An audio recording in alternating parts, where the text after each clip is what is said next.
चलिए एक कहानी सुनाते हैं। शीर्षक है सबसे बड़ा गुरु। गुरु द्रोणाचार्य पांडवों और कौरवों के गुरु थे।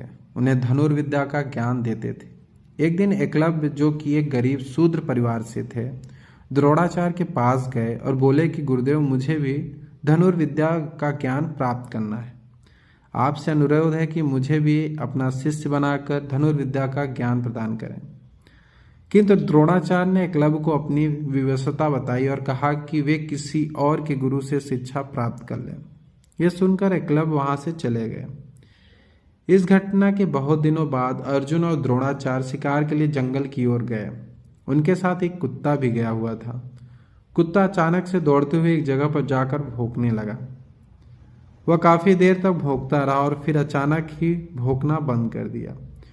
अर्जुन और गुरुदेव को यह कुछ अजीब सा लगा। वे उस स्थान की ओर बढ़कर देखा जहां से कुत्ते की भौंकने की आवाज आ रही थी।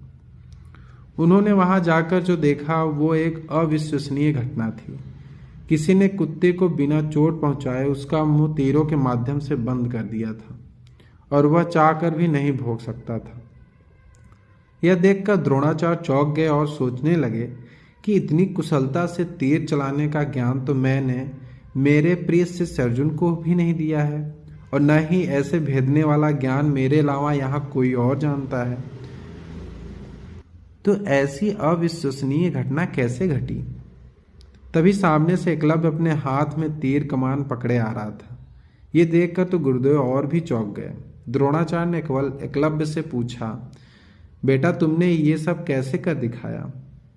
तब एकलव्य ने कहा, गुरुदेव, मैंने यहाँ आपकी मूर्ति बनाई है और रोज इसकी वंदना करने के पश्चात मैं इसके समक्ष कड़ा अभ्यास किया करता हूँ, और इसी अभ्यास के चलते मैं आज आपके सामने धनुष पकड़ने के लायक बना हूँ।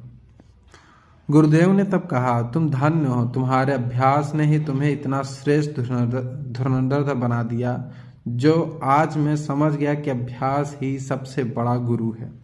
तो दोस्तों, आप जान लीजिए कि अभ्यास ही सबसे बड़ा गुरु होता है।